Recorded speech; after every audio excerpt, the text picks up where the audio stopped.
And welcome to the 2023 fantasy football season, loyal listeners. It is the first official 3 and Out fantasy football podcast, and we are happy to be with you for our 75th episode, the Diamond episode. And joining me, as always, are the great Mr. Dutton and FanDuel Feed. Dutton, welcome back. How are you, buddy? I'm doing great. I hope everybody who's listening to us is surviving the hurricane tropical storm, and they just canceled school here and it's going to rain. So I'm pretty excited. And Fee, you're on vacation. How's things there? No hurricane, I see.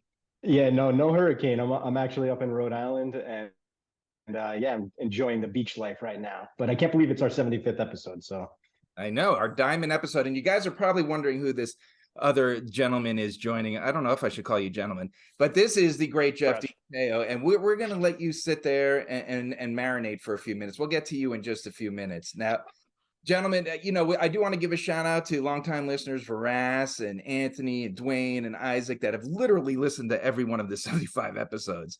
And I would have bought you guys diamonds to celebrate.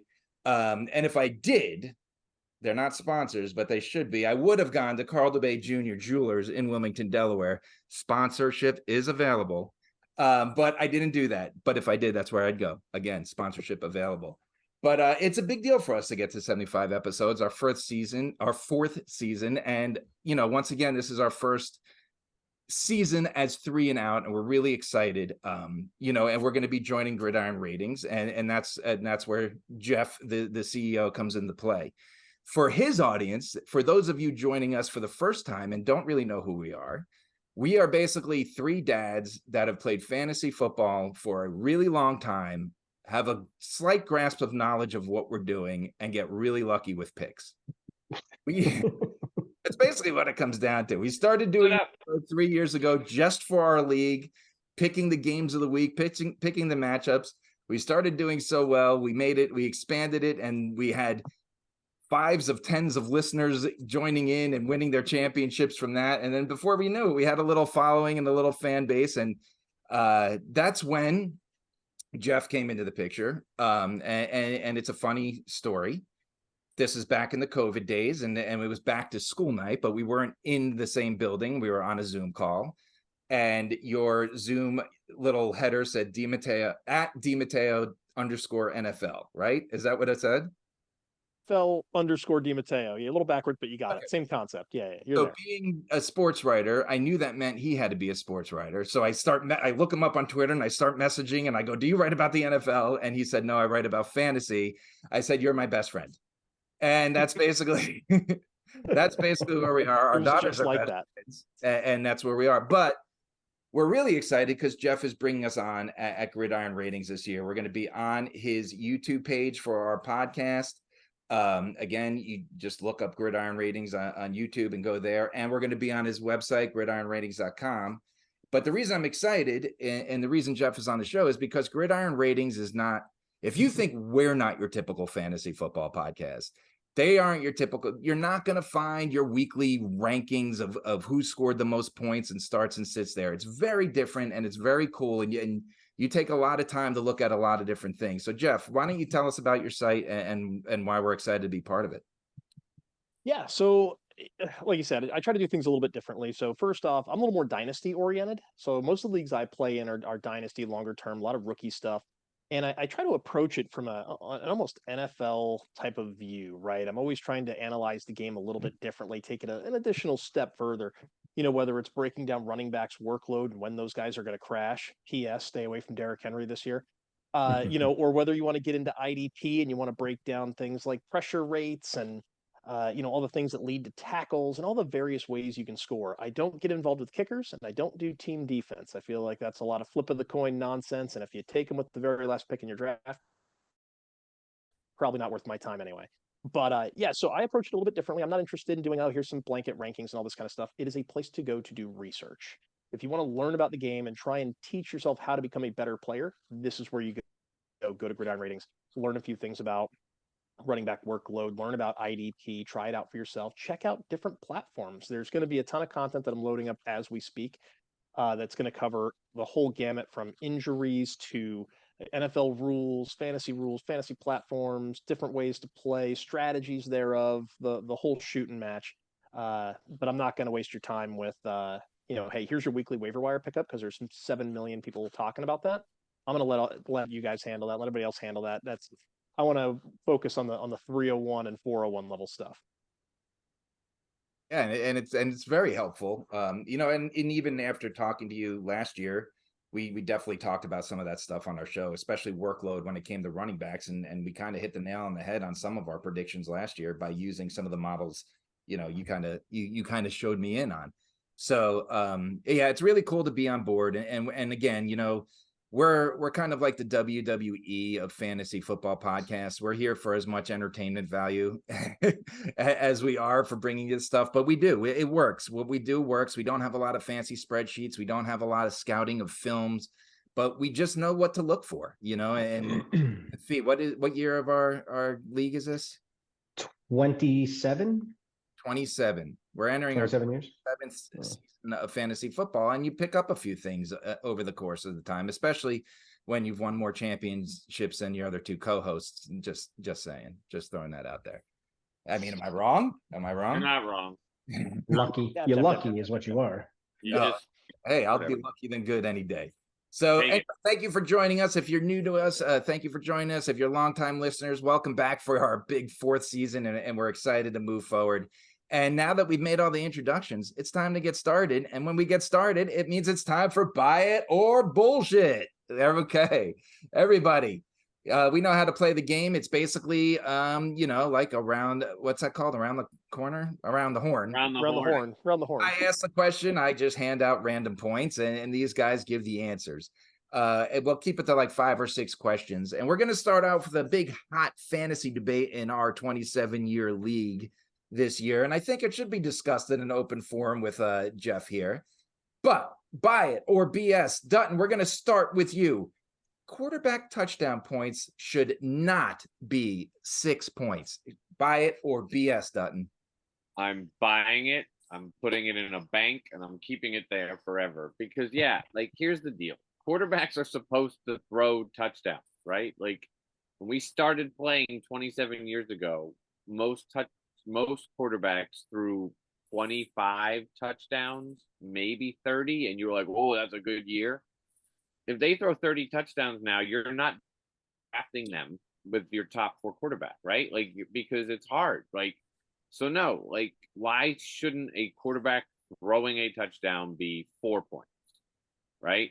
Wide receivers at the most are going to catch 12 to 16 touchdowns. Running backs at the most are going to score 20 touchdowns, maybe in a great year, right? You're talking about the elite of the elite too. Right, exactly. That's what I'm saying. Priest Holmes and LaDainian Tomlinson right there. Yeah, it's harder to score at the other positions than it is at quarterback in the way that the game is played today. And the NFL has evolved, and I think fantasy leagues should evolve as well. B. Yeah, I'm buying it also. I've been a big proponent of quarterback touchdowns, passing touchdowns being 4 points for at least 5 or 6 years now. Except, when it comes to our league, which no one really wants to hear about, no one kind of wanted that or still wants that for some reason. And to Dutton's point, it's true. When your 12th or 13th best quarterback has as many points as your number 1 running back or number 1 wide receiver, I think you have a bit of a problem and a disparity in your points system in your fantasy league. So I think 6 points is too much. We tried to get it down to 5. If anything is better than 6, whether it's 4 or 5. 4 would obviously be ideal. But if you can get your fantasy points for quarterbacks down from 6 points, I think you're probably doing the right thing. Jeff. Oh, I'm going BS on this one. So I'm gonna fly and go the other way here. So, a couple of things that are going on. The price of admission to be a starting quarterback in fantasy right now is 275 yards, 2 passing touchdowns. The assumption is no interceptions. If you're going to have 6-point passing touchdowns, which I'm a big proponent of, you should also have an equally high penalty for interceptions and incomplete passes. So if you're going to do a 6-point touchdown, you should have a minimum -3, possibly -4 for an interception thrown. And if you're really feeling froggy, drop in a -0.25 or something on incomplete passes. This is how you separate the great quarterbacks, Pat Mahomes and some of these guys, from the guys that just get a lot of fantasy points, but they're kind of trash. Danny Dimes. Sorry, guys. He's just not that good. But at the end of the day, I like this guy. that's where, yeah. But at the end of the day, what we want to try and do when we play fantasies, we're always trying to mimic the NFL, right? Like that's why we started playing it. We're big fans of the game, and we kind of are our own, armchair GMs and coaches. We want to build our rosters and have a similar feeling. Hey, let's have them score the same ways they do in the game. You throw a touchdown in the game, it should be freaking 6 points. But if you throw a pick, well, hey, you got to be dogged for that too. And so that's where I think the trade-off has to be. If you're not going to penalize the interceptions, fine, I'll buy it at 4 points passing touchdown. But you know what? Let's get crazy, make it a little weird, get the 6-point touchdowns, penalize the interceptions, and you'll watch your good guys rise to the top and your trash sandwich quarterbacks drop to the bottom. Okay, Dutton and Fee, 4 points, because I know you're coming from the point of view in our league where interceptions are only 2. So quarterbacks have a massive advantage. But 5 points to Jeff because I wanted to bring in the interception total, and that's what he hit the nail on the head. In our league, a touchdown should be 4, and that's the way you were thinking, because an interception is only 2. So and there's nothing for it. But you could have 6-point touchdowns as long as you counter it somewhere else where a quarterback can lose points. And the problem is, and I'll tell you what the problem is with our league, and I don't care if they're listening, and I don't care if they get mad at me, but the reason they don't want to change the rules in our league is because there's 3 teams, and you both know this is true, that are drafting the same exact team they drafted in 1998. And what I mean by that is obviously they're not drafting the same. Jeff Garcia is still available? You can get it? They're not still drafting Cordaro Stewart / in the first pick, but it's not Benny. He's going to yell at me for bringing. But they draft with the same strategy. And if we change points and if we change anything else, that strategy, they have to change, right? And they're not going to want to change. That's the reason it doesn't change in our league. But I do like, really quick, I do like the negative points for incompletion. Yeah. And as soon as Jeff said it, I was in my head like, so if you have 5 incompletions, you lose 1 point. If you have, 10, like you do it in rounds of 5 or something, right? Like something like that. But anyway, good idea. Yeah, and that's the way, I mean, last year Jeff is the one that brought me into the Scott Fish Bowl, the tournament that we always talk about, that I beat Matthew Berry on, and we talked about every week on the show. But this year's scoring is a lot different because there's no negatives. But last year, the quarterback, you lost a point if you sneezed during the play. Like it was really hard to score points in that league, but it was so super flex that the quarterback was important. All right, so Jeff's up 5-4. Moving on to the second question. Zeke Elliott, does he get a second life? Are we looking at Emmett in Arizona on the Patriots, or are we looking at the end of the road? Let's say, Dutton, we'll start with you this time. Zeke Elliott, buy it or BS? He does get a second life in Arizona. I mean, in New England. I want to think that your brain is going there for a good reason, but I just don't see it. I just don't trust any Patriots running back, because out of nowhere there'll be some 4th string running back that none of us have heard of except Jeff on his site, and then all of a sudden he's going to dominate like goal line carries or something, so Zeke will have 80 yards, right, but no touchdowns or something. Like I think he'll be serviceable, but I don't see him having the Emmitt Smith Arizona year. Jeff, we'll go to you second. I'm going BS. Zeke's washed. The running back workload model called that out pretty clearly last year. I was avoiding him and telling anybody who would listen to stay far, far away from Zeke. I was actually telling him go get Ramondre Stevenson, the other back in New England. Go get Miles Sanders, Tony Pollard, anybody else. I really like Ramondre, though. This is a player that's as similar to LeGarrette Blount as Bill Belichick has had since Leg Blount. And so I expect he's going to get plenty of work. We're going to see Zeke spell, I almost called him LeGarrette, spell Ramondre on 3rd down because he's great in pass pro. People are worried about Zeke being on the field, but if he's on the field blocking, he's not scoring fantasy points. The idea of him going for 80 yards and getting 2 touchdowns and a couple of catches seems pretty far-fetched. The idea of him being in on 3rd down blocking and then stacking up 1 and 2 yard rushing touchdowns, where maybe he's got 13 points because he had 2 touchdowns, totally plausible. But he's going to give you more single-digit weeks in PPR than you'd care for. Hard pass, stay away. I'll let somebody else fall in that landmine. Hey. Yeah, I mean, I agree with all of that. I think Zeke is just done, and we saw it, like Jeff said last year. He's just too plotting, and he's not going to get you the fantasy points you need to keep him as a starter or even as a flex player. You know, even if he's in on third down, you know, he's going to be blocking more often than not. And, you know, for the small amount of points that he's going to get you week in and week out, it's just not worth it. Yeah, 5 points for everyone. I mean, he's done. He's washed. I don't even think a Bill Belichick system is going to save him. And well, you guys know my thoughts on the offensive coordinator that's in New England now, so I don't think he's going to save him either. Moving on, and if you look, What's the matter? Wayne, you don't like Bob?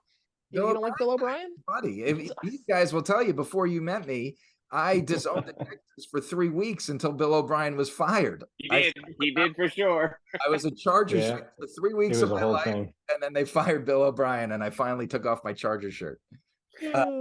Well, Dutton and Fee, if you look behind Jeff, you know that this next question is going to hurt him a little bit. But I know. Jeff, buy it or BS, we're going to start with you. Trey Lance will go down as the worst move in the past 20 years. I may have exaggerated the decades there, but it was pretty bad. Buy it or BS? Oh man, I'm probably buying that. It's pretty rough when you think about if you would have just kept the draft picks. Say there was no trades involved, you could have had Micah Parsons, you could have had George Karlaftis, you could have had Leo Chenal, and you could have had there was a Brian Branch. Are all players that were taken with the picks the 49ers traded away. So you could have had those guys instead of Trey Lance.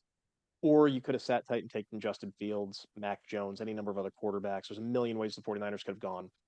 They traded the farm for a guy that hadn't played a lot of college ball. Truthfully, I had him graded with a second round grade, and that was purely on athleticism and physical acumen. He didn't show us anything at North Dakota State that led us to believe he was a better prospect than Carson Wentz, and we saw how that turned out. And so the whole schedule of development for him was completely off kilter. They sat him the first year. Next year he gets hurt. He's basically a third-year rookie, and he still hasn't improved.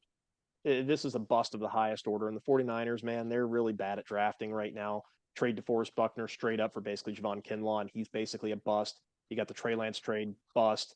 You know, John Lynch and Kyle Shanahan have some really hard soul searching they've got to do about how they're building this roster because that Super Bowl window is closing fast.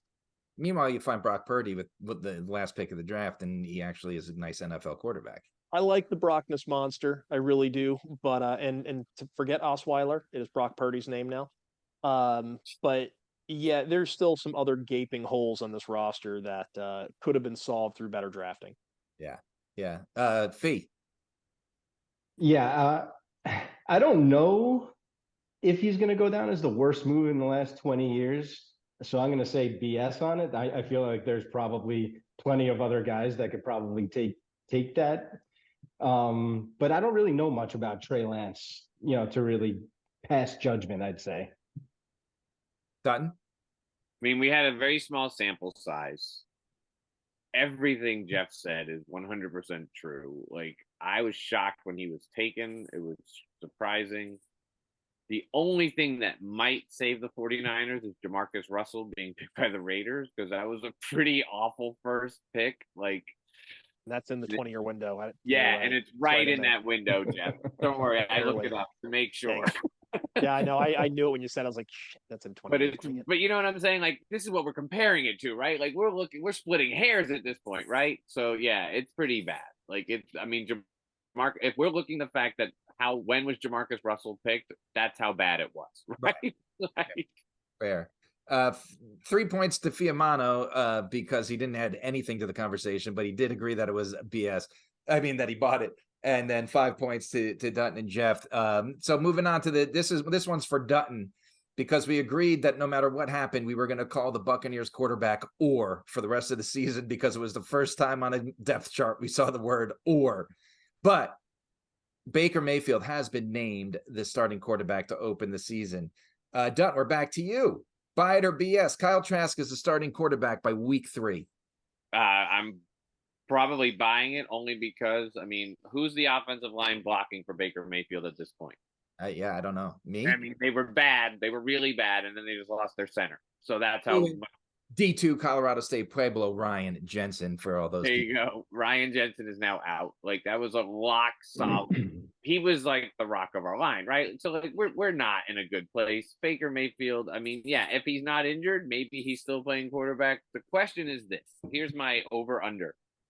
Baker Mayfield plays more games than Todd Bowles coaches. Ooh. But why are you going to fire Todd Bowles? Because the real Because he should have been fired last year. That's why. So now they're going to try to shake things up and fire him this year in like week 4 when he should have just fired him at the end of the season last year. there's two things that get Dutton riled up. It's Todd Bowles and Derek Carr. Oh, don't get me started. Oh man, here we go. Okay, Fee, to you, Kyle Trask by week 3, buy it or BS. It's BS. It's Baker Mayfield all the way. You Although Baker last year, you said Carolina was good. listen. get it. But I can't wait to hear what Jeff has to say about Baker Mayfield, because I know that he's not good, but he's just got something that gets him by. It just gets him by. However, I did put this in before the whole Ryan Jensen injury happened, and that is a big injury. Although like Dutton said, the Bucs offensive line is terrible anyway, so I'm not sure that it actually made a difference. But I don't think Kyle Trask is going to be the starting quarterback within the first 3 weeks of the season. He may halfway through the season, because they might want to see what they have in him. But I'm Baker Mayfield all the way, baby. I love that guy. Really quick. Our right guard, no, it's our left guard, is in therapy because they moved him from right guard and he doesn't know how to handle it. That's what I'm dealing with on my offensive line. It's tough for you. Jeff, buy it or BS on Kyle Trask. BS, barring injury, this kid's not playing. The Buccaneers aren't really worried about what they have in Trask at this point.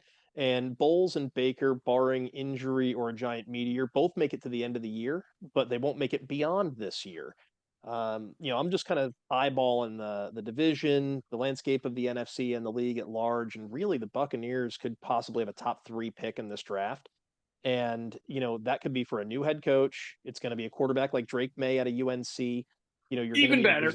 Yeah. You're going to go out and get a guy that can turn your franchise around. And let's be clear, a lot of this roster isn't getting younger. Guys like Jensen, who's already beat up, not getting younger. Levante David, not getting younger. You've got some interesting pieces, though. Joe Shrionka-Tryon, he's pretty nice. Vita Vea, he's pretty nice. Winfield's pretty nice. Gotta love Devin White. Probably doesn't get re-signed, though. He's probably on his way out of town. So there's a lot of flux right now. Mike Evans is at the tail end. Chris Godwin, we don't know if he's staying healthy. There are so many questions in Tampa Bay. This thing's getting ready to catch a hand grenade here and get blown to smithereens, I think, and they're going to rebuild it around Drake May. Yeah. That would be the greatest thing ever in my life. UNC fan and a Bucs fan. Oh, man. 3 points because I do have Kyle Trask at the last pick in one of my leagues, and I could use him playing.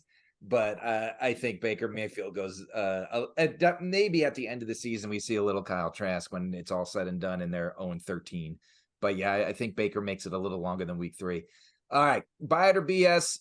I wrote this question at the beginning of the week. I thought we'd have a little more clarity, but these are people in IDP. Chris Jones is being I mean, I have him, so I know that. So Chris Jones, Jonathan Taylor, Josh Jacobs, who did sign, but hasn't seen the field in quite some time. All 3, Fee, we'll start with you. Buy it or BS. All 3 are high fantasy risks, especially where they're going in drafts. Still, right now, Jonathan Taylor is still ADP top 3 rounds. Buy it or BS. Yeah, I'm buying JT and Chris Jones. Jacobs maybe not so much as a high risk. Because he's signed now and he's going to be playing, and as long and while he may still be slightly disgruntled, I feel like players who ultimately sign and are going to play hard, and they don't just kind of throw the towel in, so to speak. So I think that Jacobs should be fine. Jonathan Taylor is a huge risk. I see him going in around the 6th, 7th round ish right now. But I don't know that I would take him that high. Personally, it's just so much of a you automatically lose him for the first 4 games of the season. That's right off the bat. And Chris Jones is kind of in a similar situation. He hasn't gotten to camp at all, and he's threatening not playing. So I guess you just kind of have to wait and see for him. But for Josh Jacobs, I think that you should be fine if you were going to take him. Jeff. I actually agree with Theon Jacobs. He's going to be low risk. I'm happy to have him on my roster. He's going to be a high volume play. Taylor, though, I just watched a draft. Or I say watched. I was involved in 2 drafts over the weekend here, and I watched Taylor go in about the 3-4 turn thereabouts within a couple of picks, and that was pretty high for me. I passed on him. Obviously at that point, I let somebody else jump on that. Here's the thing, though. He's supremely talented. The only thing Jonathan Taylor has that these other running backs that have had these kind of major contract issues doesn't have is that he has 2 years of elite production under his belt while still being only 24 years old. This is a guy that's not at the end of his rope. This isn't a 26-year-old or about to be 26-year-old running back that's on the back half now. This is a guy who's just really in the heat of his prime. So this year, next year, and the year after should be his best years statistically, at least physically, right? So he's going to play because he knows if he doesn't play, he's not going to get the contract he's looking for, and he knows he's going to hurt the position. So I expect Taylor only missing 4 games on the pup. They're going to figure it out in 4 games. He's going to show up and he's going to play, because if he doesn't, he's not going to get paid. And they'll just franchise tag him and make his life miserable, because Jim Irsay is a really, really petty prick, and he will absolutely do that. And then, the other guys, you mentioned Chris Jones, it depends on the league you're in, right? Chris Jones, if you're playing with defensive tackles and interior defensive linemen, he's an elite option, right? He's got to get on the field. But we may not see him till week 8. So, it's one of those situations where I would have a backup plan. He's a high risk player, but you probably weren't drafting him particularly early. A lot of edge rushers, off ball linebackers, and safeties are going to go ahead of him. So you kind of have to weigh how many of these guys do I have to start versus, draft capital kind of conversation within the scope of your own league. So I think on the whole, I'd say Jonathan Taylor isn't that risky because you'll lose him 4 games. Jacobs, not risky at all. Chris Jones, he goes late enough. I guess the whole thing's not that much risk all in all. Dutton. Yeah, I mean, because we don't play IDP and I'm not really into an IDP, the Chris Jones Chris Jones holdout, missing his games is intriguing to me in terms of teams playing against the Chiefs defense, right? The Chiefs defense was opportunistic last year. Chris Jones creates those opportunities because he wreaks havoc as a defensive lineman. There's a fumble, there's an interception. So I think in terms of fantasy football, does it impact the Chiefs team defense if you play team defense? Probably, right? And marked them down a couple spots. Jonathan Taylor, I agree with everything Jeff said. I think he plays after week 4. I think he has to play. He wants to get his money.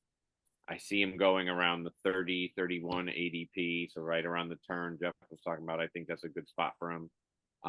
Josh Jacobs, I don't see any risk with him in terms of his holdout and all that. I see a risk with him. He's always risky to me because of injury. And a holdout, not seeing the field a lot, and then all of a sudden showing up on the field scares me just a little bit. Doesn't mean I wouldn't draft him, but I would definitely have some pause and think about a possible handcuffing him with somebody else. Yeah. I mean, with Jonathan Taylor, I don't think we're going to see. I think Le'Veon Bell showed that the holdout thing is that's done. Doesn't work, right? We watched one of the best careers just come to a screeching halt because he thought he had the upper hand and he didn't. So 4 points for everyone. I didn't keep track of the score. I forgot. We're gonna give Jeff one. It's fine. We're gonna give Jeff the win because it's his first time on the show. Why not give it to him? He won by 1 point, we'll say. And that means Jeff gets a bonus question, and this is particularly for Fiamano. Jeff, buy it or BS? CBS Sportsline is the worst fantasy football app in the history of time. 100%. Buying that. Lock, stock, and barrel. Put it in the safe, put it in the bank. I'm insuring it with Lloyd's of London. Like, this is, look, any app you've got to pay for better be on point with projections. It better be on point with user interface. The app better be rocking and rolling. They don't really cover any of those bases particularly well. So if you're going to pay for it, go to MFL, My Fantasy League, because you're going to pay a similar buy-in and you're going to have a whole crap load more customization. But you know what? Sleeper has the easiest interface on the planet. It is slick. The app works. It's clean. They don't have the fail rates the way NFL.com and ESPN do in weeks 1 and 2. It looks a little different. It feels a little different. learning curve comes with everything. But you know what? In my experience, I've been playing this game about as long as you guys have, and it is the easiest thing going. I've completely dumped ESPN and Yahoo, and I'm down to all of my leagues are either on Sleeper or on MFL, and I couldn't be happier. Yeah. Yeah. And it's not just Fee. There's a lot of people in our league that don't want the change, but Fee is Sorry, Fee. I wasn't trying to dump on you there. No, it's okay. Listen, I hate having to pay for the site, especially when it's just not that good. And also when there's so many other free there's so many other free sites out there that we should be using. So I'm totally on board with moving. The problem is that we have 20 years worth of history now that we have to kind of help. I'm gonna print it out and make it into a book. I'm gonna send it to everybody. Site. Actually, I think Sleeper might have a league importer that'll bring in your records. I'll look into that. That might be a thing. And because so here's the thing, just won the whole season for well, let me hold that because I got to double check that. It's something I talked to one of their devs about 2 years ago, and I thought I saw it recently in the commission settings on one of my leagues. Let me double check and circle back with you on that. Please do. Yeah. All right. So moving on, we're going to go on to first down, and that is Jameson Williams locks of the week. Now, in this spot, normally we would pick. What we do is Dutton makes a pick, Fee makes a pick, and I make a pick against the spread, and then we make a consensus pick for the week. And last year, if you rode with us, we were right. What was it, like 74? Or I don't know. It came out to a weird percentage because Fee sometimes picks 2, and we get them right. So it came out. We were 74% right. Obviously, that we're not picking games this week for a week and a half from now, right? We're not doing that. So we're just going to talk about a couple teams. And this isn't points or anything. We're just going to have a little discussion, but a couple of the big teams headed into the year. And I wanted to start with the Chiefs and the Lions on opening night. And I feel like everyone thinks this is a no-brainer, but also if you've listened to our show, you know that we are very big Detroit Lions fans because they have won us a lot of picks on our locks of the week. The reason I'm asking this question is because the Chiefs are traditionally slow starters. Okay. And slow starters means they lose a game because they lose 2 or 3 a year, right? Like that, but they are slow starters, and the Lions are going to come out with a lot to prove, right? Like there's a lot of people that think they could totally lie in this season. And by that, I mean, they gave us something that the Lions were relevant for the first time since Barry Sanders. And now I think more people think they're going to come crashing back to earth than they're going to take the next step. So whoever wants, we'll start with you. Do the Lions win on opening night?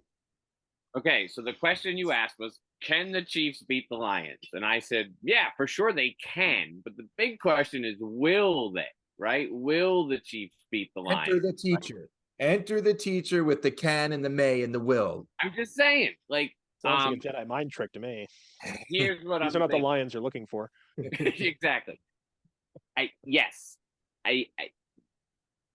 Can the Chiefs beat the Lions on opening night? Yes. Will it be as easy as it would have been 2 years ago? No. Will the Lions make this a very interesting game where people will walk away and say, you know what, the Lions are a team that we need to watch out for this year? I think so. I think the Chiefs win in a very close game where the Lions come out and prove to the country, the world, whoever's watching that Thursday night football game on Amazon Prime and paying for their Prime subscription can see what the Lions are. So there we go. Jeff, what do you think? I think this game's going to be really interesting because the talking points aren't going to be what we think they are. Everyone's thinking about the Lions right now and how they're going to put the ball up and get big plays out of Jahmyr Gibbs and go to Sam Laporta and go to Amon-Ra. And obviously there's no Jameson Williams for 6 weeks, so we're not going to see him. And they don't really have another receiving threat. But if there's no Chris Jones playing for Kansas City, Detroit quietly has probably a top 3, top 4 offensive line in the NFL.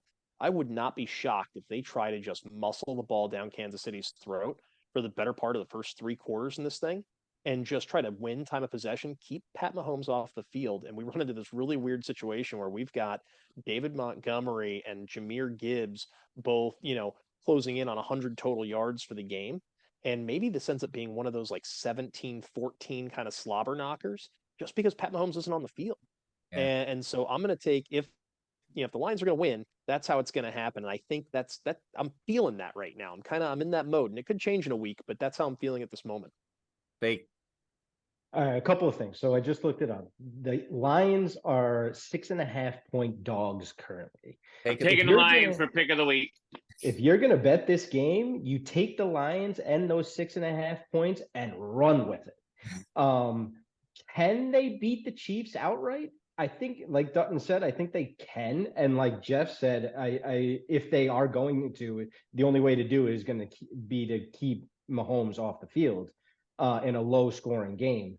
But I just don't think that the Chiefs with Andy Reid and coming into week one, whether they're slow starters or not, I don't see them falling in week one to the Lions when they have 4 weeks, 5 weeks, however much however long you want to say to prepare to beat them. So I think if I were going to go on a money line, I'd take the Chiefs because just with Andy Reid and the way he game plans for teams, I think the Chiefs can figure out a way to beat the Lions.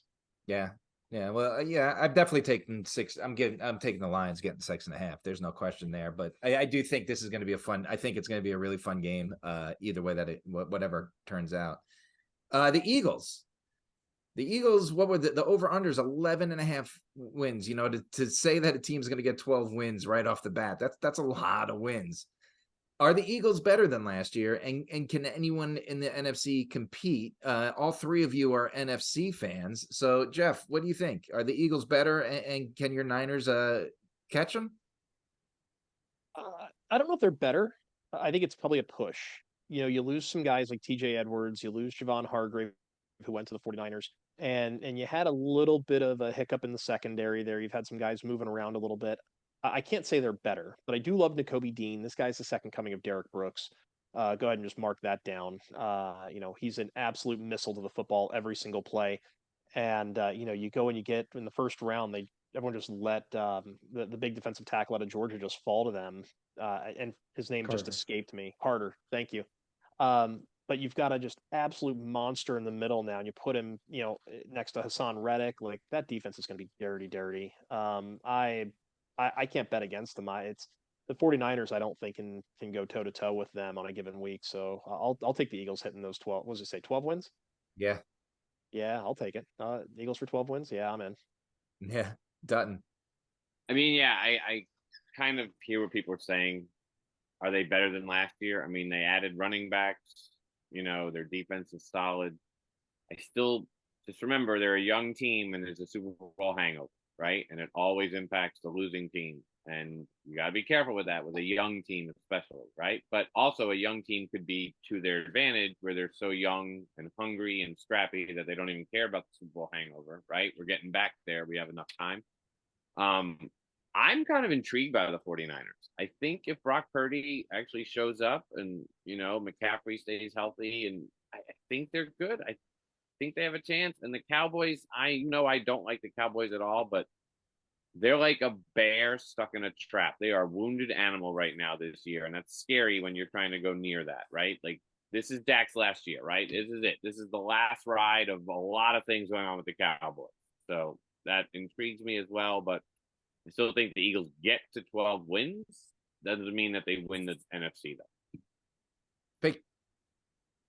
though. So I hear what you guys are all saying. The Eagles probably, I agree with Jeff in that they're the same. I wouldn't say that they're better. They're certainly not worse. But I also think that there's really no one in the NFC that's going to be able to challenge them at all. I can see them probably winning the division for sure, and likely winning the NFC Championship to get to the Super Bowl again. Because who else is there? Like, what are we talking about here? Are the Vikings from the North? Are they going to do it? Is it going to be? Forget about the NFC South. What do they got? Not a whole lot, right? So what are we talking about? We're talking about the Niners and the Cowboys, and that's it. And I don't see either one of those teams being anywhere near as talented or as good as the Eagles are. The Eagles proved last year that they were a dominant elite team, and I don't think anything's going to change from last year to this year. Could you create Could you create an all-star team from the NFC South and beat the Eagles? Because I don't think you could. Maybe not. Don't think you could. I don't think you could. Yeah, I don't think there's enough. Is there a quarterback? I mean, Derek Carr, I guess, right? I Right, didn't want to as set you're Dutton starting- off. I was going to say it. I was going to do it, but I don't want to set him off. No, you can set me off. It's fine because, like, I don't think you could take like a all-star team from the NFC South and say this team can compete with the Eagles. My concern, I don't think it's a concern. Like, is this the team with the offensive line they have and the game calling they have that keeps DeAndre Swift healthy? And this guy just goes off for 1,500 yards and like 700 yards receiving, even though there's a lot of running backs in that system. And I just think him as the lead back, if he could do it, is better than a Miles Sanders as the lead back there, even though a lead back in the Eagles system is a lot different than what a lead back means, right? Because you still got Jalen Hurts, who's going to have, I don't think he has 13 touchdowns like he had last year, but he's still going to get 8 to 10, right? And then I like Gainwell. Obviously, Penny is, I forgot who you were talking about, but Jacobs. Injuries happen to Penny all the time. Injuries happen to Swift all the time. And I think, isn't Scott still there? Boston Scott's still there too. There's just a lot of mouths to feed with Hurts back there.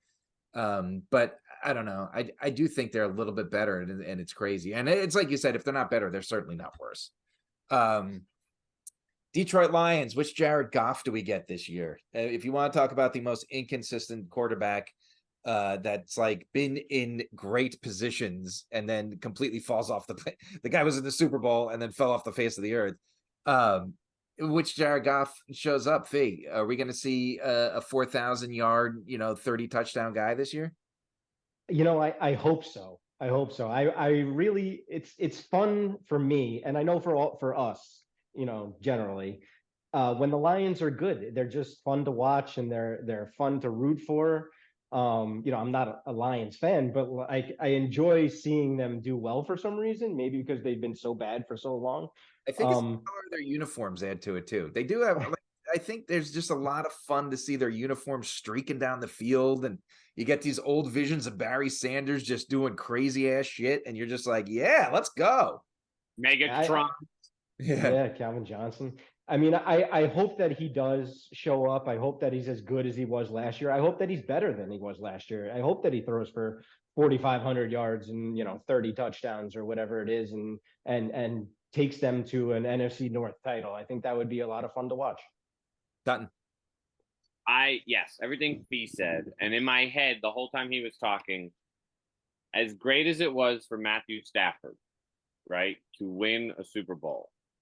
If Jared Goff wins the Detroit Lions, the NFC North, and takes them to the NFC Championship game, is he like a hero in Detroit, right? He is like, right? He's almost godlike, right? If he puts the Detroit Lions on the map, so let's root for Jared Goff, right? Why wouldn't we want to see the Lions be fun? Why wouldn't we want to watch a fun game on Thanksgiving?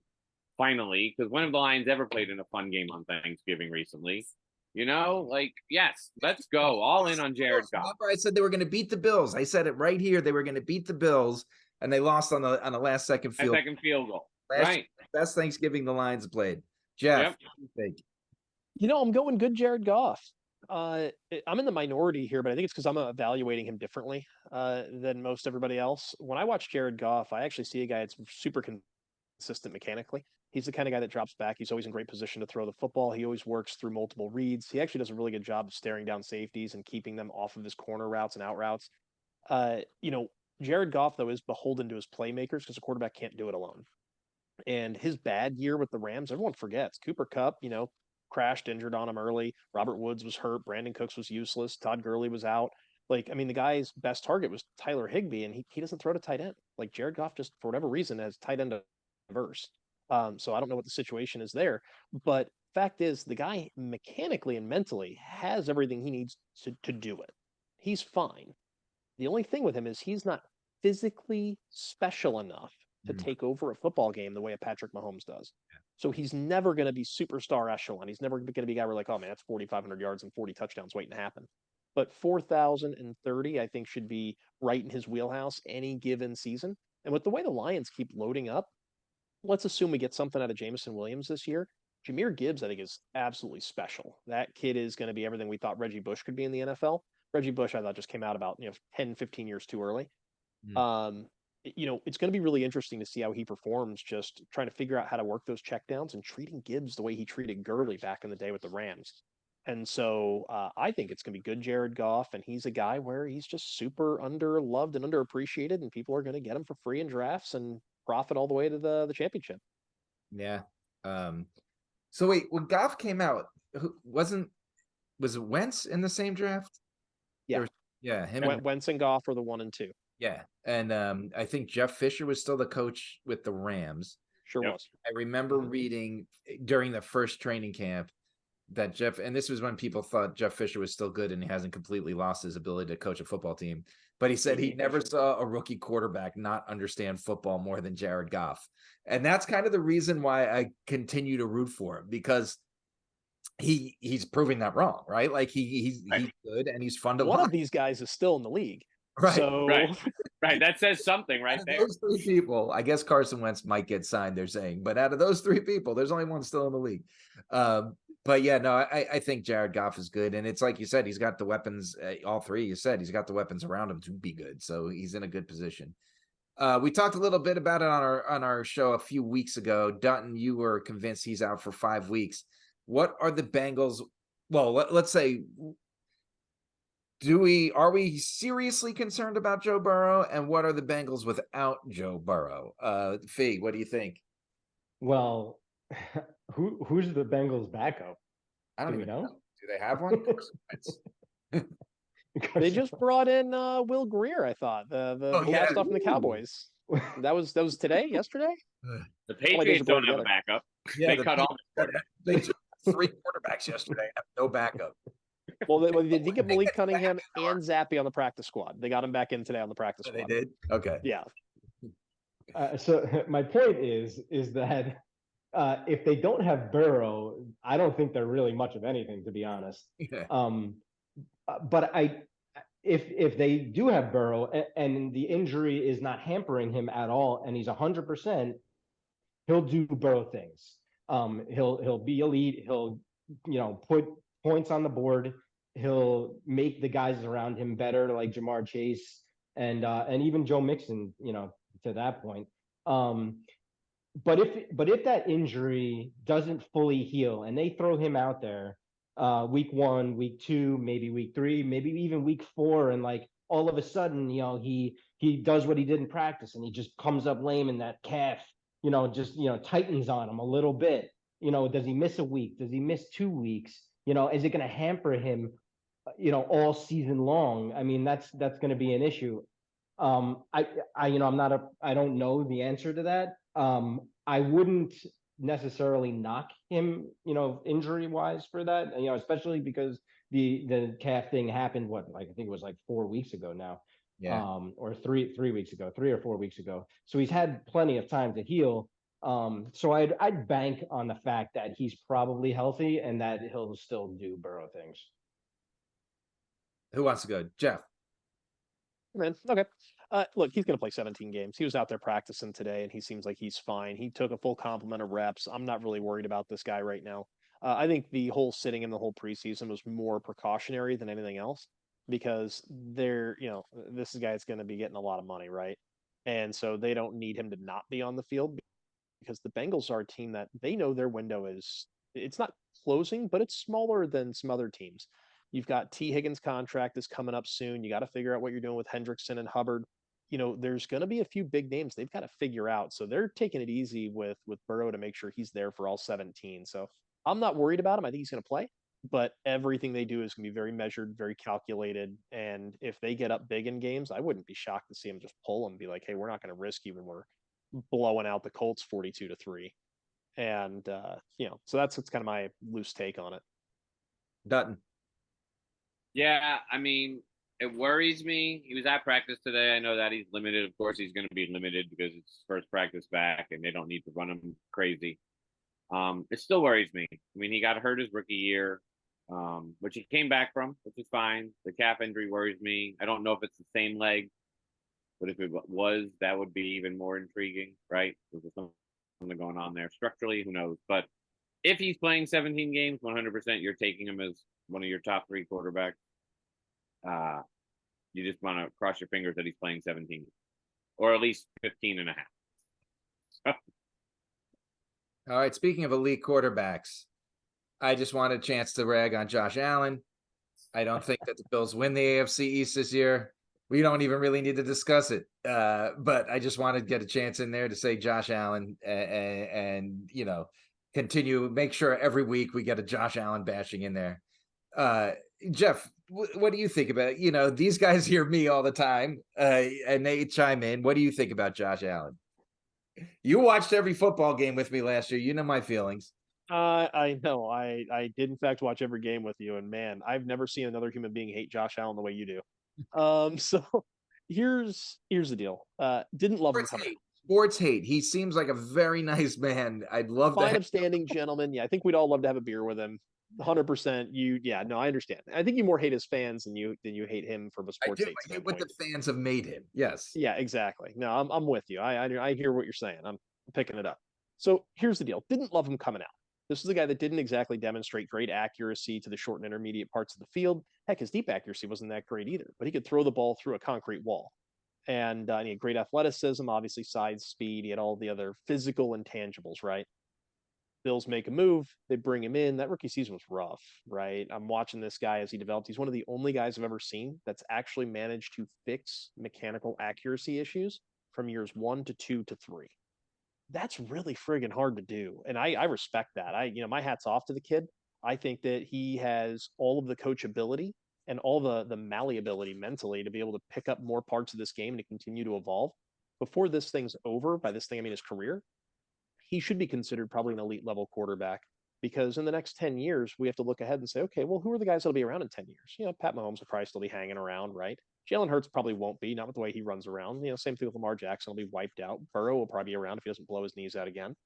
And you start looking around the league and you're saying, well, wait a minute, are we waiting on Caleb Williams? Are we waiting on Drake May? Are we waiting on Arch Manning? Like these other players that are in college still? It's hard for me not to look at Josh Allen and say that's a guy that maybe not as he's not elite today, but he could be elite 3, 4, 5 years from now. And he's a guy where when his career's over, he's probably a Hall of Famer. And sorry, buddy. You guys will admit, I did admit that his improvements in accuracy were impressive. I said it last show. Don't like him. It's fine. But I just think that he's on this superior pedestal that he's not Patrick Mahomes right now. I'm sorry. Wayne, what are you drinking right now? Is that Haterade on your desk? It is. That's exactly what it is. Not sponsored yet. If you want to sponsor, come talk to me. We're going to skip over these last few teams because we've been yapping about this for a lot. We have a lot of good stuff to get to, and we want to get to the second down, which we typically call FanDuel Fees Stacks of the Week, but there's no stacks this week. So I thought it would be cool because we have Jeff here and different insight. And Fee, when you were away last year, Dutton and I, if you remember that episode with Paper Bag Fee, we did the anatomy of a daily fantasy team and kind of broke down what we would look for, because me and Dutton are not experienced in daily fantasy. But what we did instead of picking a stack is we talked about what we would look for in picking a stack. And I realized we've never done that with you, Fee, really. And we just tell you to tell us who's going to win, and you do. But so I thought it would be cool if you tell us a little bit about your philosophy, and then Jeff, who I know, whether you're doing the daily fantasy or not, you're talking to lots of people that are like daily fantasy guys. So I know what you're doing as well, compared to Dutton and I, who we just do whatever Fee tells us to do. So Fee, we'll start with you because you're our show guy. You're our FanDuel Fee guy. What do you look for when you're building your daily fantasy teams? Well, first of all, it really all depends on whether you're playing in cash games or you're playing in tournament games. And you kind of go from there. But we can talk about tournament games real quick, because I think that's kind of what most people do play. And the way I go about it is usually what you're trying to look for are low salary or medium to low salary, low ownership players who are good players on good teams playing against bad defenses. Now, that's a lot of things, right? And it's a lot. It's hard to find all of those things. So what you try to really do is kind of put them all together and see what you can get the most out of. Can you find guys that fit 3 of those categories? Can you find guys that maybe only fit 2 of those categories? And then of course there's the whole stacking situation where you're trying to find guys that I mentioned in those categories, but you're also trying to find guys that you can stack with their quarterbacks, or if you have a quarterback that you're looking at, you're trying to find guys that you can stack with him, whether it's a running back or a receiver. And then there's something called the comeback, right? So if you're stacking guys in a game and you potentially see them scoring high points, you want to get a guy that's maybe on the opposite team, that you can come back with, or that you can throw into your lineup, where you think that the theory of the game would go if one team is scoring a lot of points, and whether it's a blowout or it's a high scoring game, that the guy on the other side is probably going to get good stats as well and get you some good fantasy points. So those are pretty much kind of the tenets that I like to look for usually when I'm putting together a lineup. Jeff, what about you? Well, I play mostly DraftKings. Sorry, FanDuel. But yeah, so for me, I'm looking for implied totals, right? I like to check out the Vegas spreads and the over-unders, and I want to see what games are expected to score a bunch of points. Vegas wouldn't be Vegas if they lost all the time. And so when I look at an implied total and I see, the 49ers are playing the Rams and they're expecting, I don't know, 52-point over-under, right? Like, I love that game. Give me that game. A lot of points means a lot of touchdowns. So now, okay, let me take a look at, well, what's the spread? Oh, it's Niners minus 11. Okay, Niners are expected to score a bunch of points. Let me see if I can find some 49ers are going to have a high touchdown probability, right? So that's where we start breaking down some of those players. I probably want to get the quarterback and stack him with a pass catcher. Purdy, love him with Kittle. Like, he just loves Kittle. I'm down with that. And I'll put that in a lineup if it's affordable whenever I can, if the totals, allow. But I start there and I kind of pick a handful of games I want to target. And then I just leverage the ever-living crap out of those games.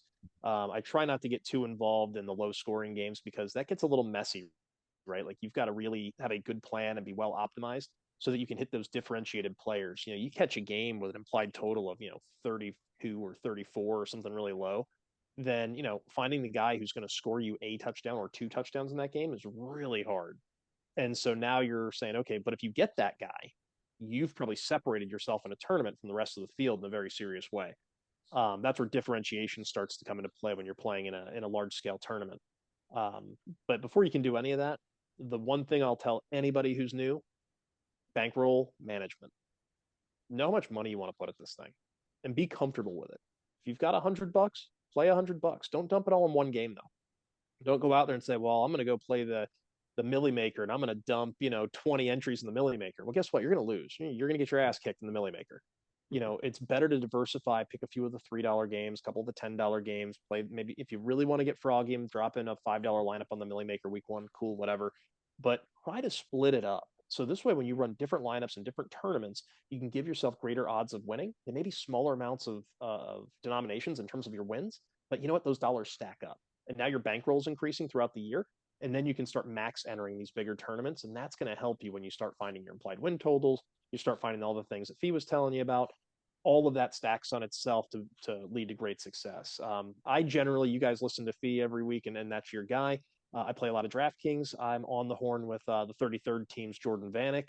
That's my guy. I've got a direct line to him all the time. We're talking Sunday mornings about lineups all the time. We'll get him on the show here so you and Jordan can debate their Fee. But Jordan is one of the sharpest players I've ever seen or heard of, and he'd be able to give you a whole heck of a lot more breakdown than I can. Yeah, we look forward to having him on the show. In case you're wondering where that other guy went, Mr. Dutton just informed us the hurricane just blasted his street and they have no power. Right. So he's trying to get and he was knocked off the show. So we're just going to round out the show without him. But I thought that was cool. And like you said, I am looking forward to picking Jordan's brain. And when I told Fee that you said Jordan would like to come on the show, he's like, wait, I know who that is. Right. Like, yeah. Jordan. I follow him on Twitter. I pick up a lot of the stuff that he's throwing down too. So. Yeah.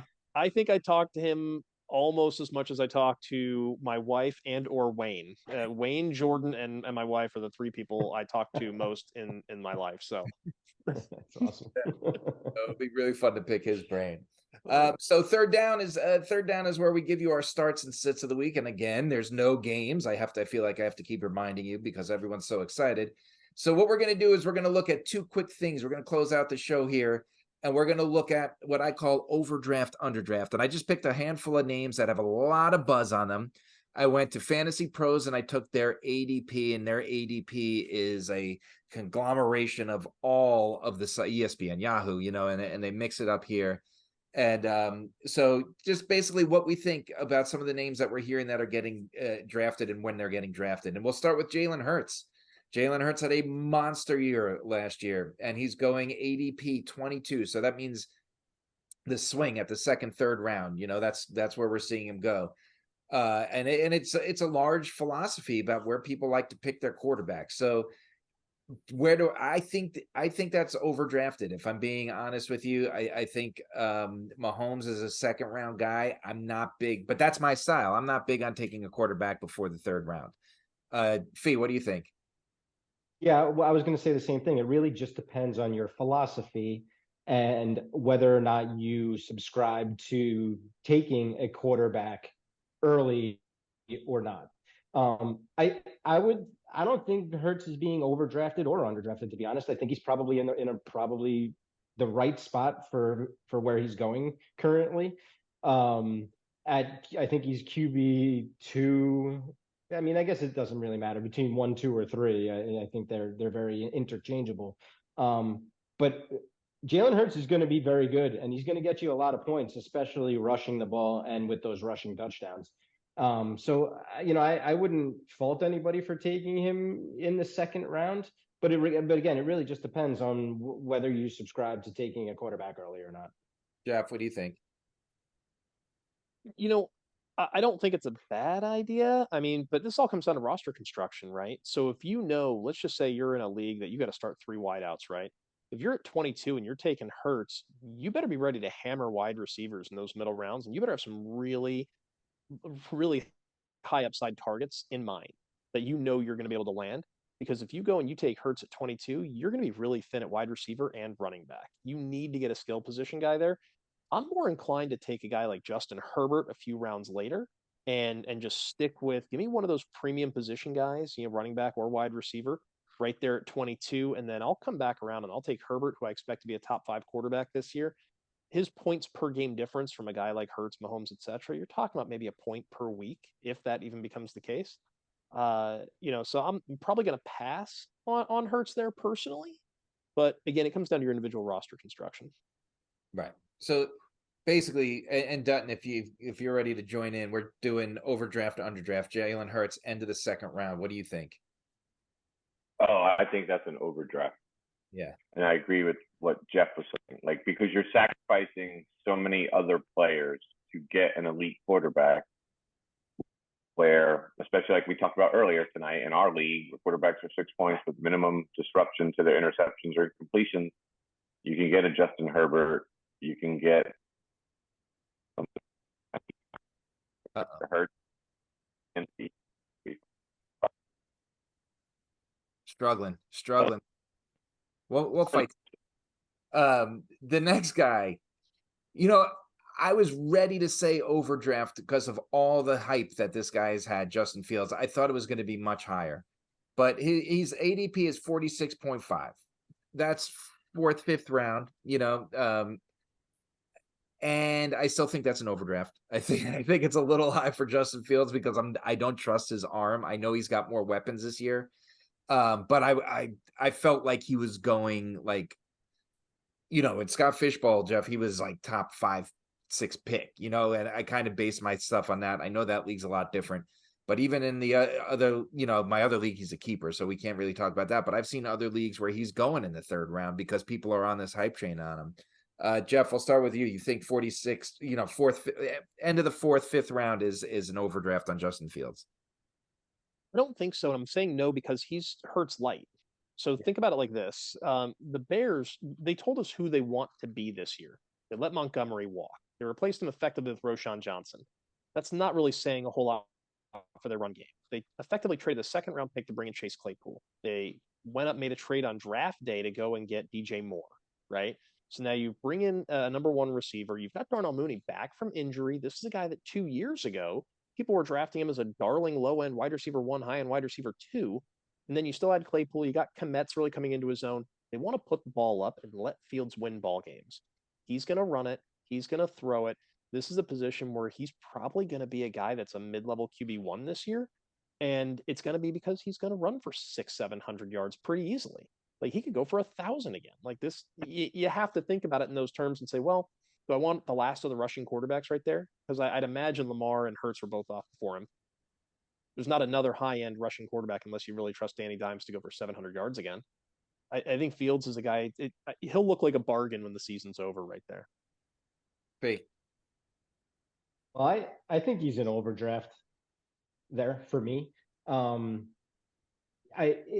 just not on the hype train, and I understand everything that Jeff is saying. You know, especially with the rushing yards and him probably going to be putting the ball up more often than not. Now with all the receivers that he has.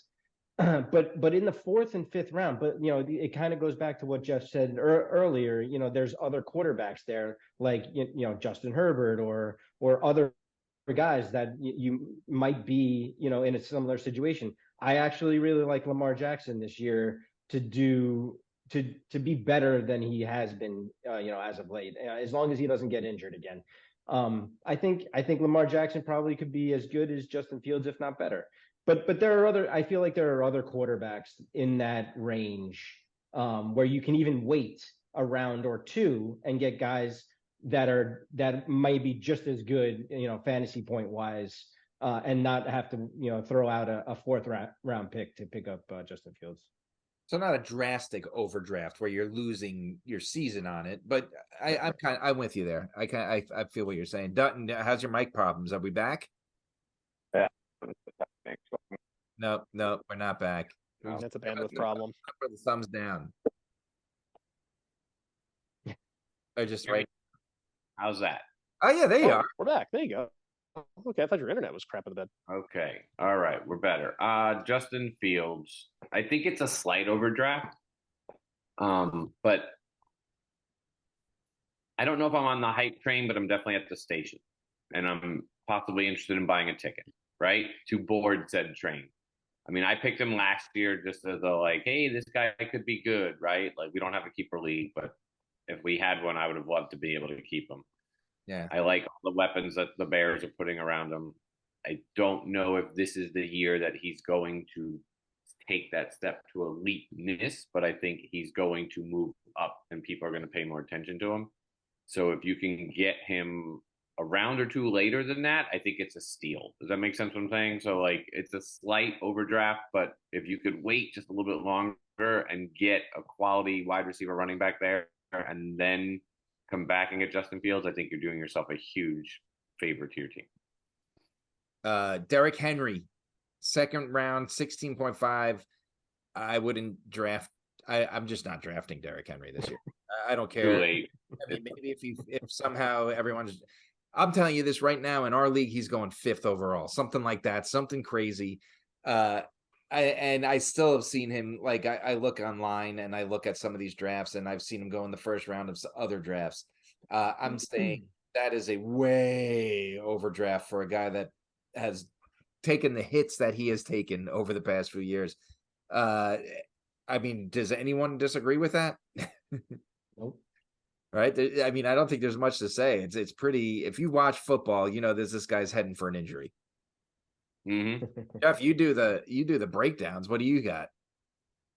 Well, he crossed over 2 red lines last season that are really bad news bears for his future productivity and his future health. So a couple of years ago, you guys remember when he had that 8-game stretch where he was on pace for 2,000 yards, but he got hurt. Mm-hmm. So the year before that, what he had done was he had put up an incredibly high running back workload score, and you got to go to gridironratings.com to go check that out. But he cleared a benchmark for workload that was a red line marker where only he, DeMarco Murray, and Christian McCaffrey had crossed that line. Marco Murray, it ended his career. Christian McCaffrey got hurt, missed almost 2 seasons. Yeah. Derrick Henry gets hurt like right after he crossed the line. Well, guess what? These red line markers, he crossed another one last season. And not only did he cross the one that he crossed a few years ago that got him hurt, but he crossed the second one. This guy's got 2 red flags on him now for, individual short-term usage and long-term usage. I understand he's built different. Go read the article. It's long-ish, I get it, but it's informative and it'll give you a really good breakdown of what's going on here. Fact is, the guy is 29 years old. The Titans know who he is. They know what he's done. They tried to trade him this offseason. Nobody took him, right? Nobody wanted him. Nobody was interested in giving up anything for him. It's probably time to cut bait on Derrick Henry. Let somebody else jump on that hand grenade and move on, because this is a guy that's probably going to give you 5, 6, 7 really strong games, and then he won't be there when you need to win a championship. Yep, I agree. Bijan is going like crazy. There are people down here that either love him or, well, everyone down here loves him in Atlanta. I should say Jeff obviously loves him. But there are people, there's other people on that offense. His ADP is 7, which is craziness. I'm gonna put this out there. If you remember a few years back, there was another rookie running back that had an ADP, I believe it was 7. It might have been 8, 9 area, but his initials were CEH. So I'm not even going to answer, because I think Bijan could be the best running back in the NFL this year. I really do, because of the volume that he's going to get. Is maybe the question shouldn't be, is he being overdrafted, underdrafted? Do you have confidence taking a Falcons rookie running back at number 7? Jeff, I saw you putting up your heart. We'll come back to you. Fee, we'll start with you. Bijan, 7, overdraft or right where he should be? So I went to gridironratings.com before the show, and I went and checked out those rankings. And Jeff's got Bijan Robinson at numero uno. So, we obviously know how Jeff feels about Bijan. I do love him, and I think that I think that ADP at 7 is right on the money. If you're talking to Jeff, he might tell you to, raise that up to like, 5 or 4 even, depending on, who you're going to take, position wise. But I think that's right on the money. I don't know if you're splitting hairs or what between McCaffrey, Eckler, and him, but you're talking about the 3 top running backs in fantasy anyway for this season. And McCaffrey's got injuries that you have to worry about, so there's slight risk there. Eckler's got the whole contract thing, that he was dealing with earlier, that he's rectified, and it doesn't seem to be an issue anymore on a high-powered offense. But we're talking about Bijan Robinson, and again, like you said, you got a rookie running back on a Atlanta Falcons team that wasn't very good, although they were very good at running the ball. Yeah. So you take that into account. I think he's probably being drafted right where he probably should be. Dutton. I think 7 is perfect for him. He's going to touch the ball a lot. He's going to become the Falcons' focal point of the offense. Defenses are going to prepare for him, and it's not going to matter. He's going to get the ball a lot in various amounts of ways. Draft him at 7. Draft him at 6. Draft him at 5, maybe. I would have taken him at 5 in my draft on Sunday, but he went at 4. Jeff, what made you put him at number 1? Well, so I've been scouting players for a long time. So, and I know that, most everyone probably doesn't know my backstory, but I've coached a lot of football. I worked for the Iowa State Cyclones in their football office, breaking down film there and working with those coaches pretty closely, being shoulder to shoulder with NFL scouts while they're breaking down players. And so when I do this for fantasy, it's coming from a different perspective, I think, than most others. Bijan's special. This is a kid, I haven't seen a back like this since LaDainian Tomlinson. He blends power, speed, explosiveness. He's got incredible hands. He runs routes like a receiver. This guy literally does everything, and he is built like a brick shithouse. There is absolutely nothing this guy can't do on a football field. And to make it better schematically, the Atlanta Falcons made Tyler Algier, guy's a Jag, 1,000-yard rusher last year. Made Cordero Patterson, guy was an afterthought the year before, a darling fantasy running back 1, right? Bijan's going to come in. He's going to boatload of touches. He's going to be running behind an offensive line that boasts 2 guys that were all pros, 2 more guys that have been Pro Bowlers. Probably the best offensive line in football that nobody talks about. Desmond Ridder isn't great. They're going to have to use Bijan to open up the offense a little bit so that Kyle Pitts can become what he's supposed to become and Drake London's supposed to be what he's supposed to become. I like Ridder, what he can do, but man, Bijan's going to be the straw that stirs this drink. I would be completely on board if you're picking in the top 2 or 3 picks. I'm flipping a coin between Justin Jefferson and Bijan Robinson. Wow. I was actually gonna ask you. I was gonna say, hey Jeff, listen, I have the 3rd pick in. I have the like, 4th. I have the Wait, 4th. wait, in this fantasy draft where I, there's a few guys that I may know. I got the 3rd pick. Should I maybe think about taking Bijan there? I 100% would. I've been making every move I can to get into position to draft Bijan. The one spot I traded for the number 1 pick in a rookie draft. I could have had Bijan on my roster this year. Somebody blew me away and they gave me 3 wide receiver 1s and a future 1st round pick. So I had to take that offer. But I've been doing everything in my power to put Bijan on my rosters because the kid is absolutely special. Yeah. Okay. Yeah. Imagine what Saquon would have been if he ran between the tackles with some degree of power. Okay. And Saquon's pretty. Hey, Fiamano, you're going to take Jamar Chase at 3. It's going to be fine. You're going to be fine. Who's got the 2nd pick? I don't know. I don't care. I have the 4th pick, so don't forget to take Jamar Chase at 3. Let's get on focus here, people. That's not a bad move. Our Calvin Ridley, who had the honor of being Calvin Ridley's locks of the week on his year-long suspension for gambling last year, is back in action, and presumably the number 1 in a very what looks to be pretty high-powered Jacksonville offense. He's going in the middle of the 3rd round. He hasn't been on a football field in a year, and when we saw more than a year, and when we saw him last, he wasn't very good, right? He was struggling with a lot of the things that made him good in his rookie year, and he was struggling with that, but he was going through things, mainly a big gambling debt. But mid 3rd round, are you having faith in drafting a guy that hasn't been on the football field, even if in the situation that he's in the middle of the 4th round? Jeff? I don't mind taking him. I like Ridley a lot. When we look back at the games he played before the suspension and the mental health issues and the other things that caused him to step away a couple seasons ago, he was actually fine. He was running really good routes. He was getting open. Matt Ryan was just awful. And I'm a Matt Ryan fan. I've enjoyed his career. I thought he was a really good quarterback for the bulk of it. He was a trash can throwing the football. It was pretty terrible. So I'm not blaming Ridley for that. I think he can still play ball. I know some people from the South Florida area that know Ridley personally and have been involved with some of the workouts, and they know what the kid's been up to. And it sounds like he's been breaking his butt, doing all the right things. And by all accounts, he looks incredible. Running really crisp routes, spending a ton of time with Trevor Lawrence. He's going to be the number 1 in Jacksonville. And if Trevor Lawrence develops into what we think he is, which is this ultimate kind of franchise 1 quarterback, this guy, right? The Andrew Luck that we were hoping for. It's going to be on the back of Calvin Ridley because, Christian Kirk, a lot of volume last year, but he ain't that guy. Yeah. Fee. Yeah. I mean, I don't have all the connections that Jeff does, but everything that I've been reading, fantasy wise, has Calvin Ridley doing everything he's supposed to be doing and doing it well.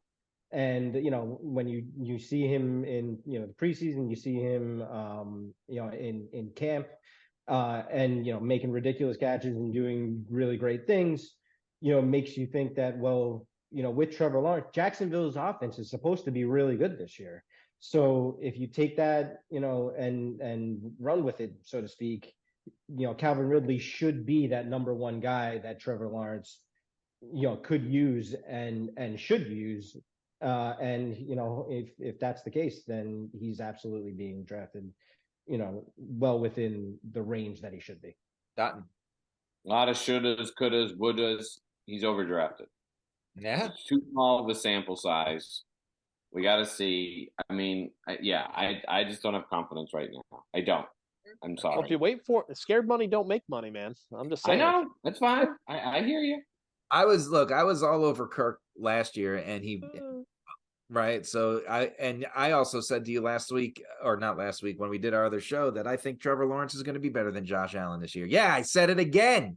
And if he's going to be better than Josh Allen, it's because he's got Calvin Ridley, Evan Ingram, and Kirk to throw to. And if Ridley's the number one, he's going to benefit the most. I think that I would grab him there. I would definitely grab him there. 120-ish targets inbound. Probably. Yeah. This one breaks my heart because I do like him and I think he's way overdrafted. DeAndre Hopkins at 55. I'm torn because I think Ryan Tannehill's just going to be chucking balls at him because Burks is hurt, right? Am I wrong? Burks? Yeah, no, he is hurt. I think he came back to practice recently. Perennially is the word I would use. Yeah. But still, I mean, Tannehill may be just peppering him all day long, but I just think drafting DeAndre Hopkins in the 5th round is he's not. You're buying the name that he used to be. Jeff, I see you shaking your head. What do you think? He's a glorified possession receiver. D-Hop, for as good as he's been and as quarterback proof as he's been, he didn't have to do it with great separation or athletic acumen. He was always able to just kind of high point a ball, get to a football, get his feet down. And I'm not saying that's not an athletic move, but he didn't have to win with speed and agility and all these different things. Being older and slower now than he was makes him an easy target in the middle of the field. And by easy target, I mean for linebackers and safeties to absolutely obliterate. He looked okay at times for Kyler Murray and company in Arizona when he'd find little holes in his zone, make a catch, boom, get down after 12 yards. This Titans offense, they're not going to have that kind of talent around him or at quarterback. There's not a Marquise Brown on the other side. Like, we don't know if Treylon Burks is going to play. We don't know if Derrick Henry is going to make it the whole season. Chig Okonkwo, I mean, he looked cool. He was a fun story last year, but he's good for big play here and there. But this whole offense kind of stinks. This Tennessee team is another one where it's like we talked about Tampa Bay picking top 3. Tennessee's probably top 5, probably right up there. Arizona and the Rams are probably 1 and 2. Tampa Bay, Tennessee, they're probably right there. I don't want any part of a bottom 4 or 5 team in the league's, secondary target. Yeah. Fee. Yeah, he's way overdrafted. I agree with everything Jeff said. He's on the downside of his career. He's just old and slow and like Jeff said, he's not getting any separation at all from anybody. So what's he really doing? He's not a deep threat for you. So yeah, he's not going to really put up the fantasy stats that you need him to at the draft position that you're taking him. Dutton. For his career, the wide receiver 2 is a perfect role for him. For your fantasy team, avoid him at 55. I'm just watching Andre Johnson when he went to the Titans, and it was just. Right. Yep. I forgot he played there. Yeah. It was brutal. Last overdraft, underdraft, and I really thought he was way high because of all the hype around him. But at the end of the 11th round, 12th round, I'm kind of okay with Danny Dimes going there. Fee, you're the Giants fan here. What do you think? Yeah, I wouldn't say that's overdrafted at all. Yeah, I felt like with the hype and last year and the big contract, I felt like he'd be like 6th or 7th round, and I would be like, that's crazy. But yeah, that would be crazy. but end of the 11th round, when I looked at this, I mean that's not bad. Yeah, I think that's absolutely fine if you take him in the like we're talking about the 11th round. Like it's not something crazy where like you basically have your entire team drafted at that point.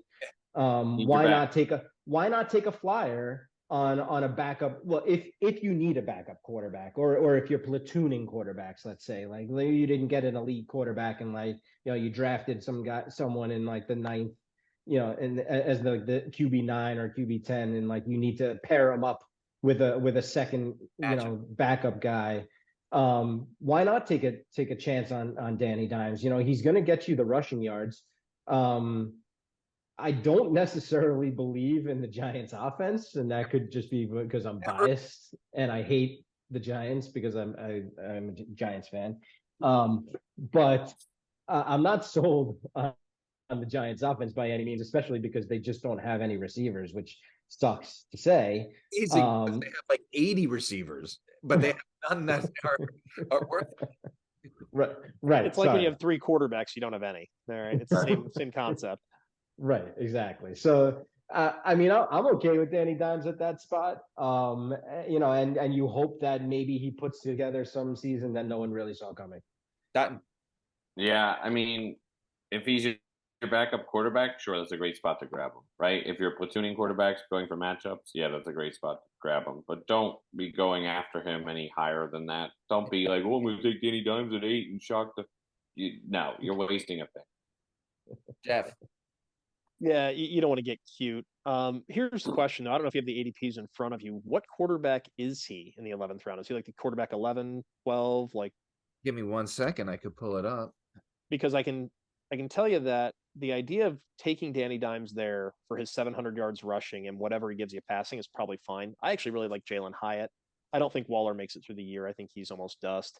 It's sorry, P, but I love the Hyatt kid. I think he's unique. I hope they can figure out a way to get him in the slot, keep him out of press situations. That's the only thing he doesn't do well. He doesn't break press.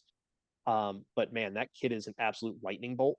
And if you can find ways to get him the ball in space, he's a touchdown waiting to happen. But I'd rather have Kirk Cousins. Yeah. Is he in a similar spot? According to Fantasy Pros, and that's just where I got the ADP from. So that's where I went there. In standard scoring, Daniel Jones is number 11, ranked above Tua and Cousins. And I think I want Tua and Cousins instead. And this is what it comes down to. And this is a very simple calculus. Which receivers do you want exposure to? Waddle and Tyreek? Yeah. Jefferson, Addison, Hawk? Or whatever the Giants trot out week 1? Hey, I don't know. I'm gonna take the other two guys. I'm with you.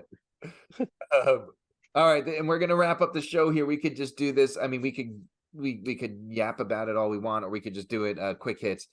I call it breakout or bust. Some of these we maybe not breakout, maybe think of them as bounce back, right? And you'll see what I mean by that in the first pick. Basically, let's start with what? What'd you say, Dutton? Lightning round. Here we go. Kyle Pitts, is he gonna, rookie year he was amazing. Last year they forgot how to use him. Are they going to figure it out? Is he going to be back? He's an athletic specimen. I think he bounces back. Jeff, I see a thumbs up. You think he bounces back? Yeah, absolutely. This is a situation where this is a guy that actually led the NFL in terms of tight ends and yards per route run, and that is the most predictive metric for pass catchers, period, flat out. And everything about that says that they're going to figure out how to get him the ball and downfield. I didn't actually love him his rookie year, mainly because he was so inconsistent. But this is a guy that really profiles as a consistent, 5 to 6 catch kind of a guy. If they can figure out how to get him in the end zone, he's going to be challenging Travis Kelce sooner rather than later for tight end 1. Wow. Dutton, I saw you shaking your head. He's the greatest blocking tight end in the red zone of all time that the Atlanta Falcons have drafted. Well, I mean, Julio was a great blocking. Julio was pretty good in the red zone either. But he was a wide receiver. Similar build. I think they're the same size. Yeah, I told you that I think the Falcons are winning that division, and again, that's not saying much, right? But I think Pitts. I think they have a good offense this year, and I think Pitts bounces back. Fee, what are you thinking? I'm going to stick to my guns and say he's a bust. Not career wise, just right. We're just talking I think this year. This year. Yeah, I just Jeff said there's a lot of like if they can do that, if they can do this, and while there are predictive measures that say that he should be better and that he should be putting up more fantasy points, I'll believe it when I see it. That's fair. Miles Sanders I think he's in a pretty good situation because Chuba Hubbard isn't anything, but is Miles Sanders a true RB1, right? Like he's never really had to be the RB1 as we think of an RB1. But I don't know. I really don't know. I think I don't think he's getting drafted too highly, so I don't know that I would call him a bust, but I don't think he's going to be very good. Fee. Well, I think he is an RB. Well, he's not an RB1, right? Like fantasy wise, as your starting running back, right. But he's probably a very good RB2 for you, just because of volume. I mean, what else are the Panthers doing? I mean, right. What other running backs are they trotting out there? And I think that Miles Sanders, I didn't like him in Philadelphia, and maybe that's just because of the team around him and the way Hurts runs the ball and everything else that they had going on the offense. But I think this situation suits him better. And so I think he'll be better this year than he was last year. That might not be saying much, but I think he'll have a better season. So I don't know that he's a bust necessarily. Dutton. He's a bust. The Panthers are a bust. Their team is terrible. They're building a new team. He's a bust. It's not his fault. He's just on a team that's rebuilding. Not his fault. He's just rebuilding. Jeff. They're all a bust. The whole team busted. No. Let's define bust. When he drafted Miles Sanders, I mean, that guy, you're not getting him till after the 8th round, right? Like, this is not a situation where you're spending any draft capital on the guy. So if you're taking him, he's probably your RB3-ish, and he's probably going to give you fringy RB2-3 numbers. It's hard to say that's a bust. That's productivity, and I'll take it. That's not a guy you may want to try out as your RB1. But if you're telling me you got a couple elite receivers and an elite tight end, and you're plugging in Sanders as your RB2, all right, I'm good with that. Yeah, I'm happy to trot him out there if I've got a bunch of other elite guys because I just slam those other positions early. So I'm not going to say bust because his cost is too low. Yeah, I agree there. Cortland Sutton is, I don't care if he goes in the 16th round, the guy's a bust. I don't care if Jerry Jeudy doesn't play a game. We've had this conversation. I'll let you guys speak on him. Jeff, the guy can't separate. The guy can't get downfield. The guy has had, it's been his break. This is our 4th year, and it's the 4th year I'm hearing that Cortland Sutton's going to break out. 4th year, and he hasn't done it yet. I'm sorry. Bust. Jeff. I mean, 16th round again. Hard to say he's a bust. He's a flyer at best, right? Like, you're not starting this guy in your fantasy roster because of the Jeudy injury.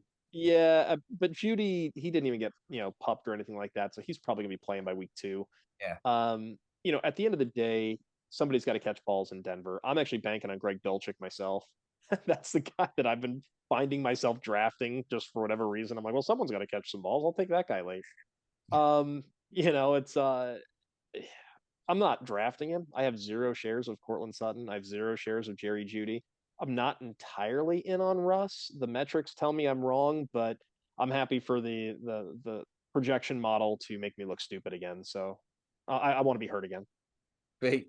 What do we think of Sean Payton? Like, we haven't seen, him in a couple of years. So I know I like Sean. Do we think that Sean Payton can turn around Russ and make him what he was in Seattle, as opposed to what he was last year in Denver? No. Made something out of Kerry Collins when he was with the Giants before he took the Saints job. Be better. I think if people are thinking that Russ is going to turn into Drew Brees because Sean Payton's there, I think they're nuts. Right. I mean, I don't think that's going to happen, but at the same time, I feel like he should be able to put together a better offense. He should be vastly improved, and I still don't think that Cortland Sutton would be any part of that. To be fair, listen, I'm just trying to play devil's advocate a little bit because I feel like the situation should be fairly decent for him. However, like Jeff said, I have 0 shares of any Broncos at all, including Dulcich. I don't really like him either. So, hey, you stay away from my Fu Manchu God, okay? Yeah.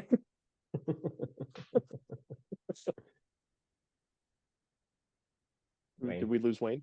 Wayne. Oh, Dutton, go to Dutton. He fell asleep. I mean, he's looking up a roster. He's going to be a breakout because he's going to go from 12 points to 29 points. So that's a huge increase. So there you go. That's a breakout, right? I don't know. Do the Broncos have any round? Who cares? Yeah, do the Broncos have any chance of being good fantasy-wise this year? That's a serious question. Are there any Broncos fantasy value this year? There are 2 games against the Chiefs defense. Let's assume they get Chris Jones back. You get 2 games against the Raiders defense. They stink. You get 2 games against the Chargers. They can be pretty okay. I think there's some opportunity here. Russ is a proven commodity at quarterback. We don't know what we're getting out of Javonte Williams. That's a guy I'm terrified of because he had an ACL, an LCL, and a meniscus. When you hit the 3-fer like that and you come back in under a year, you're begging to be slower, less explosive. I'm not counting on his agility. I think that's a guy I'm out on, and it's going to really force their hand to throw the football. And if Russ has to beat Drew Brees because of Peyton's offense, the whole thing is going to collapse like a house of cards again. That's probably why I've been a little skittish about getting involved with any of those players. But Dulcich was a security blanket for a few weeks for Russ there. And if you got to take him in round 20, Who cares? Yeah, it's a flyer. I'll take it. Yeah. Well, okay, next one, George Pickens, breakout or bust. I think he's going to break out. I think that whole Steelers offense, I think Pickett's going to be a break. I think everybody is. What do we think? I agree with you. Pickens is just fun to watch too. That's why I want to have him on my team. He is. He's strong. He's hard to cover. Yeah. He's I very think he's a very breakout. athletic. Mm-hmm. Yeah, I think he's a breakout also. I like Pickens as long as Kenny Pickett can get him the ball, and you still got Najee Harris there, and they'll likely try to flow the game, through the run. So I don't know if volume necessarily is gonna be your friend in that situation, but I do really like George Pickens, and I also like watching him. So yeah. George Pickens will be the number 2 receiver on this team, but he will be number 1 in highlight reel plays. Yeah. Yeah. They got a lot of Who's number 1? Freiermuth? Oh no, it's Deontay Johnson. He'll lead it in volume. Deontay Johnson. Yeah, Deontay's probably gonna catch 85 balls again. He'll be that guy where he'll go for the least sexy 85, 1050 and 6 kind of line you've ever seen. And Didn't then he Pickens score is 0 touchdowns last year? 0 touchdowns last year. So touchdown, negative, what do they call it? Negative regression or reverse regression. I call that progression. Maybe it's just the way my simple brain works. But look, Deontay's going to lead the team in catches. Freiermuth's not going to be a slouch. Najee's going to do his thing. You're talking about a guy that's probably getting overdrafted because of those highlight reel plays, and people just forget there's an 80-90 catch guy on the other side. I don't know. I like the kid. He's a lot of fun to watch. I'm staying out on fantasy. I'm going to let other people jump in there and let them eat up the hype, and I'm going to go grab value elsewhere. We're going back-to-back Moores here. Elijah and Sky. Elijah Moore, new home. I know Jeff, we've talked about him. We think he has all the talent to be a good player. Is he going to be used right? Because he wasn't used right in New York. I'm hoping he's a breakout because I really like watching him play, and I like watching when he gets the ball in his hand. The thing is, we're talking about draftability, and I don't know that. I think he has better chance to be a breakout because of where he's going to be drafted. He's going to be drafted later than he does of being a bust. So I'm going to go breakout. I think he's a guy you're going to be able to get late. And, even if you get him 14th, 15th round and he has 806 touchdowns, that's pretty good value right there. So I think maybe not a breakout on the fullest level, but I think he'll be a good value. I'll say that. Who wants to jump in? Dutton. I agree with you. I think he's a good value player. I think, having Cooper on the other side is helpful to him.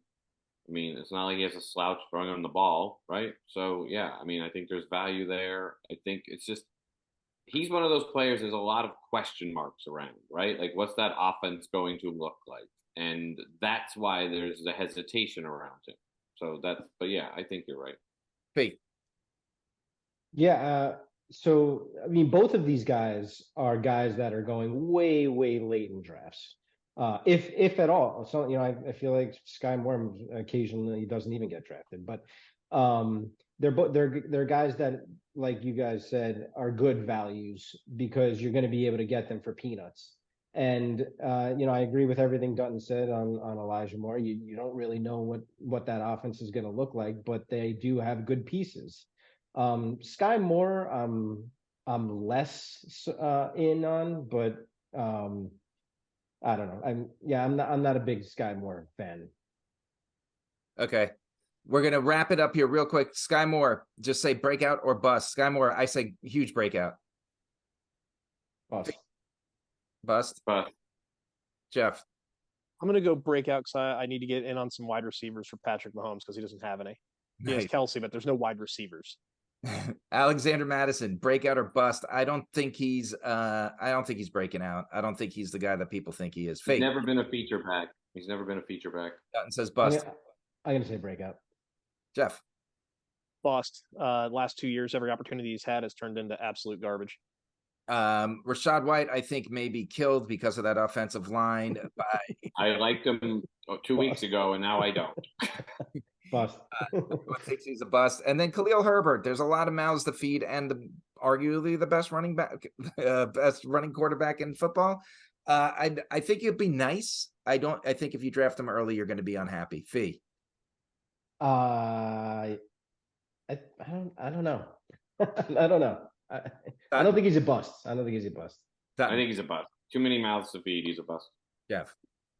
Yeah, I mean, hard to say bust. He's going so late. He's an RB4 for you, but yeah, I mean, I'm not chasing him down. That's for sure. Yeah.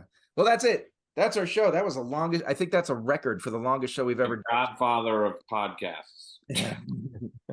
Jeff, well, it's our 75th episode. We're allowed to go 75 minutes. I'm sorry, people. Deal with it. Jeff, thanks for joining us. Thanks for We went 95, but it's okay. Math wasn't his first subject. He's a journalism major. Okay. Thanks for making us part of the network, the Gridiron Ratings Network, and we're really excited for what the future has. And we'll just, next week we'll be talking football. Starts, sits, stacks, locks. It's football season, people. And I'm putting a timer on them, folks. Don't worry. Yes, we'll be back to our half-hour episodes next week.